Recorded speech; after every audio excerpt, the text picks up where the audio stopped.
ஸ்ரீ வராகி தாயே போற்றி போற்றி. என் அன்பு பிள்ளையே, இன்று உன் வராகி அம்மா உன்னுடைய மனதில் இருக்கின்ற விஷயங்களை உள்ளபடி சொல்வதற்காக வந்திருக்கின்றேன். அம்மா, என்னுடைய மனதில் என்ன இருக்கிறது என்று எனக்கு தெரியும். நீ சொல்வதனால் இங்கு என் வாழ்க்கையில் என்ன மாறப்போகிறது என்று நீ கேட்கின்றாய்.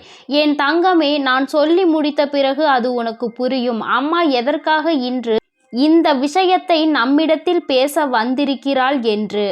என்னுடைய வார்த்தையில் உண்மை இருக்கும் என்று நம்பினால் மட்டும் நீ முழுமையாக இந்த வாக்கினை கேட்டால் போதும். என் தங்கமே, எத்தனை சண்டைகள், எத்தனை கோபமான வார்த்தைகள், எத்தனை சமாதானங்கள், எத்தனை பெரிய இடைவெளிகள், எத்தனையோ முறை போதும் இந்த உறவு என்று மீண்டும் தொடரவே வேண்டாம் என்கின்ற முடிவுகள் அத்தனைக்கும் பிறகு உன்னை மட்டும்தான் எனக்கு இந்த வாழ்க்கையில் அதிகமாக பிடித்திருக்கிறது என்கின்ற நிலைக்கு திரும்ப வந்துவிடும். இப்படிதான் நாளுக்கு நாள் உன்னுடைய வாழ்க்கை தொடர்ந்து கொண்டே இருக்கின்றது. சொல்வது உண்மைதானா என் தங்கமே? சண்டைகள் அதிகமாக வரும்பொழுது, கோபங்கள் அதிகமாக வரும்பொழுது சமாதானங்கள் செய்தும் அது முடியாத கட்டத்தில் என் பிள்ளை இந்த வாழ்க்கையே நமக்கு வேண்டாம் என்று முடிவெடுத்து விடுகின்றாய். ஒரு சில அமைதிக்கு பிறகு இந்த வாழ்க்கை நமக்கு நிச்சயமாக வேண்டும் என்று உனக்கு தோன்று இருக்கிறது. இதுதான் இப்பொழுது நீ வாழ்ந்து கொண்டிருக்கின்ற உண்மையான வாழ்க்கை என்பதை முதலில் புரிந்துகொள். கோபதாபங்கள் வருவது சகஜம். அனைத்தையும் கடந்து மீண்டு வாழ வேண்டும் என்று நினைப்பதுதான் உண்மை என்பதை முதலில் புரிந்து கொள்ள வேண்டும்.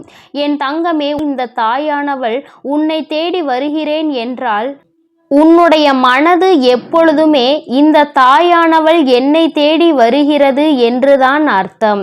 என் தங்கமே, உன்னில் முழுவதுமாக இந்த தாயானவள் நிரம்பிவிட்டேன் என்பதை உணர்ந்துதானே என்னை தேடி தேடி வந்து கொண்டிருக்கிறாய். என் தங்கமே, அதனால்தான் நானும் உன்னை தேடி வந்து கொண்டிருக்கிறேன். இருந்தாலும் நீ எப்பொழுதுமே மன சஞ்சலத்தில் தவித்து கொண்டுதான் இருக்கின்றாய். எல்லோருக்கும் ஆறுதலும் அறிவுரையும் கூறுகின்ற உனக்கு நீ மனமுடைந்து வேதனைப்படும் பொழுது உனக்கு ஆறுதலுக்கு யாரும் இல்லை என்று நினைத்து நீ வேதனைப்படுகிறாய். என் தங்கமே, மற்றவர்களுக்கு ஆறுதல் சொல்கின்ற நீ முதலில் மனமுடைந்து விடக்கூடாது. நிச்சயமாக உனக்கு நிறைவான ஆனந்தம் ஒரு நாள் கிடைக்கும் என்பதை நீ மனதார நம்ப வேண்டும். என் தங்கமே, சிறிது காலம் மட்டும் பொறுத்திருந்தால் போதும். உனக்கு ஒரு மிகப்பெரிய அற்புதத்தை உன் வாழ்க்கையில் இந்த வராகி நடத்தி காட்டி விடுவேன் என்பதை மட்டும் நீ மறந்து விடாதே. என் தங்கமே, முதலில் ஒன்றை மட்டும் நீ தெளிவாக புரிந்துகொள். சுடுகாட்டை கடந்து போகிறவன் தன்னுடைய பயத்தை மறைப்பதற்காக சத்தத்தை போட்டுக்கொண்டே செல்வான். அதுபோலதான் இங்கே மனிதர்கள் தன்னுடைய குறையை மறைப்பதற்கு அடுத்தவனினுடைய குறைகளை பற்றி மட்டுமே அதிகமாக குற்றம் சாட்டி கொண்டு இருக்கின்றான். அதனால் என் தங்கமே, இந்த வாழ்க்கையில் உன்னை சுற்றி வருகின்ற இது போன்ற மனிதர்களை எல்லாம் நினைத்து நீ ஒரு நாளும் வேதனைப்பட்டுவிடக் கூடாது. உன்னுடைய அன்றாட வேலைகளையும் நீ இதை நினைத்தெல்லாம் கெடுத்து கொள்ளக்கூடாது என்பதை முதலில் புரிந்துகொள். என் தங்கமே, கூச்சல் இடுபவனும் சத்தமிடுபவனும் இங்கே இட்டு கொண்டுதான் இருப்பான். அவனை ஒரு நாளும் மாற்றிவிட முடியாது. ஆனால் உன்னுடைய எண்ணங்களை உன்னால் நிச்சயமாக மாற்ற முடியும் என்பதை நீ புரிந்து கொண்டாலே போதும். என் தங்கமே, பெரிதாக ஒன்றும் இங்கு இளமைக்கும் முதுமைக்கும் வேறுபாடு கிடையாது. இளமை என்பது என்ன தெரியுமா? என்னால் முடியும் என்று இருமாப்போடு அலைந்து கொண்டிருப்பது. முதுமை என்பது என்ன தெரியுமா? இயன்றவரை போதும், இதுவே நமக்கு போதும் என்று நினைப்பதுதான். அந்த முதுமை என் குழந்தைக்கு இளமை முதுமையையும் சரியாக புரிந்து கொண்டவன் வாழ்க்கையில் நிச்சயமாக எல்லாவற்றையும் நல்லபடியாக அடைந்து விடுவான். வாழ்க்கையினுடைய யதார்த்தம் என்னவென்பது எல்லோருமே தெரிந்து கொண்டிருந்தால் நிச்சயமாக இந்த வாழ்க்கையில் எல்லோருக்கும் சந்தோஷம் நிரந்தரமாக கிடைக்கும் என்பதில் எந்த ஒரு மாற்று கருத்துமே கிடையாது. என் தங்கமே, உண்மையாகவே வாழ்க்கையில் எல்லோருமே அறிந்து கொள்ளாத விஷயங்கள் சில இருக்கிறது. என்ன தெரியுமா? உண்மையில் தானம் என்றால் என்ன தெரியுமா? யாரிடத்திலும் எதையுமே கேட்காமல் இருப்பதுதான். அடுத்தவரிடத்தில் சென்று கையேந்தாமல் நிற்க வேண்டும். என் தங்கமே, அது போல உண்மையான நண்பன் என்றால் யார் தெரியுமா? நீ பாவம் செய்யாமல் உன்னை தடுப்பவன்தான் உண்மையான நண்பன். வாழ்க்கையில் நிச்சயமாக எவையெல்லாம் மின்னல் போல தோன்றி மறைய வேண்டும் என்றால் தீயவர்களினுடைய நட்பு. தீயவர் என்று தெரிந்த பிறகு அவர்களின் நட்பினை ஒரு நாளும் நீ தொடரக்கூடாது. மனிதனுக்கு உலகத்தில் கிடைக்கின்ற பாக்கியம் என்னவென்று தெரியுமா? எதையெல்லாம் சொல்கிறோம் என்று தெரியுமா? உண்மையில் ஆரோக்கியமான வாழ்க்கை எவனுக்கு கிடைக்கிறதோ அவன்தான் மிக பெரிய பாக்கியத்தை செய்தவன். என் தங்கமே, உண்மையில் மிகவும் கஷ்டமான காரியம் எதுவென்றால் தன்னுடைய மனதில் இருக்கின்ற ஆசைகளை அடக்கி வைப்பதுதான். என் தங்கமே, எவன் ஒருவன் தன்னுடைய ஆசைகளை எல்லாம் அடக்கி வைக்கின்றானோ அவனால் இந்த உலகத்தில் எல்லாவற்றையும் சாதிக்க முடியும். என் குழந்தை, நீ இந்த வாழ்க்கையை எப்படி வாழ்ந்து கொண்டிருக்கிறாய் என்று நான் இப்பொழுது சொல்லவா? சில வழிகளை உன்னால் தாங்க முடியவில்லை. சில நேரங்களில் உன்னால் நடிக்க முடியவில்லை. சில வெற்றிகள் கிடைத்துமே அதை உன்னால் ரசிக்க முடியவில்லை. சில சோகங்களை உன்னால் மறக்க முடியவில்லை. சில ரகசியங்களை உன்னால் காக்க முடியவில்லை. சிலரது நினைவுகளை உன்னால் அழிக்க முடியவில்லை. சில இன்பங்களை வாழ்க்கையில் ஒதுக்கி வைக்க முடியவில்லை.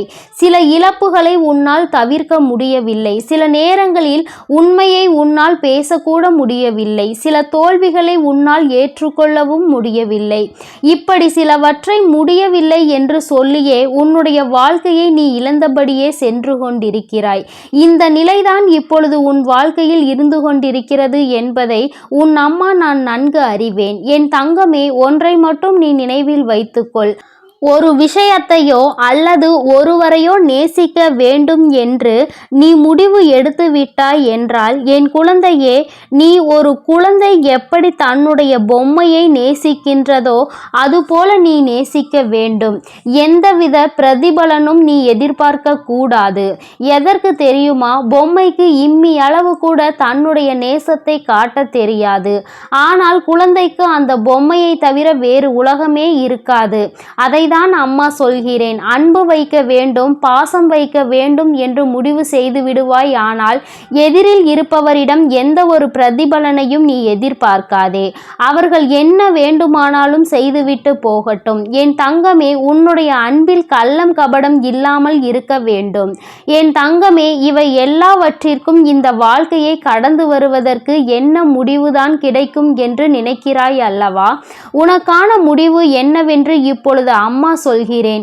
என் தங்கமே, யாரை போலவும் நீ வாழ வேண்டும் என்று நினைக்காமல் நீ நீயாக வாழ வேண்டும். அதுதான் உன்னுடைய இயல்பு என்று நீ நினைக்க வேண்டும். உன்னுடைய இயல்பு நிலையில் இருந்து நீ ஒரு நாளும் தவறிவிடக் கூடாது. இங்கே ஒருவன் தன்னுடைய இயல்பான நிலையில் இருந்து தவறி விழுகிறானோ அவனால் அவனுடைய வாழ்க்கையை ஒருபோதும் காப்பாற்றிவிட முடியாது. என் தங்கமே, இந்த வாழ்க்கை சூழ்நிலைகள் உனக்கு எதுவாக வேண்டுமானாலும் இருந்துவிட்டு போகட்டும். ஆனால் அதை மாற்றி அமைக்கக்கூடிய திறமை உனக்கு இருக்கிறது என்பதை முதலில் நீ புரிந்து கொண்டாலே போதும். என் குழந்தையே, வெற்றி என்பது எப்பொழுதும் உனக்கு என்று நிரந்தரம் என்று நினைக்காமல் தோல்வியும் உனக்கானது என்பதை நீ புரிந்து கொண்டு தோல்வியில் இருந்து அடுத்தது எதனை கற்றுக்கொள்ள வேண்டுமோ அதனை நீ கற்றுக்கொண்டு அதனை நீ தெரிந்து கொண்டாலே போதும். இந்த வாழ்க்கை உனக்கு எல்லாவற்றையும் சரியான நேரத்தில் சரியான விகிதத்தில் கற்றுக் கொடுக்கும்.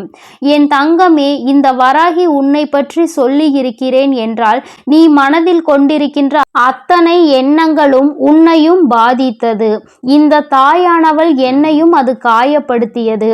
ஆனால் இனி உன்னுடைய நிலைமை இப்படி இருந்துவிடக் கூடாது. மாற்றங்கள் உன் வாழ்க்கையில் விரைவாக வர வேண்டும். அதை நான் உருவாக்கியே தீர வேண்டும் என்கின்ற முடிவில் இப்பொழுது உன் முன்னால் வந்திருக்கின்றேன். எந்த சூழ்நிலையிலும் தெய்வத்தின் மீது நீ வைத்திருக்கின்ற நம்பிக்கையை கைவிடாமல் நீ எப்பொழுதும் மன நிம்மதியோடும் மனநிறைவோடும் எல்லாவற்றையும் உன்னுடைய முயற்சிக்கான பலனாக நீ எடுத்துக்கொண்டு எல்லாவற்றையும் கடந்து செல்ல வேண்டும். என் செல்ல குழந்தைக்கு இந்த வராகி அம்மாவினுடைய அருளும் ஆசீர்வாதங்களும் எப்பொழுதும் முழுமையாக இருந்து கொண்டே இருக்கும். என் என் தங்கமே, அதனால் நீ எதற்காகவும் கலங்காதே, எதை நினைத்தும் வருந்தாதே. நீ நல்லதையே நினைத்தால் உன் வாழ்வில் எப்பொழுதும் உனக்கு நல்லது மட்டுமே நடக்கும்.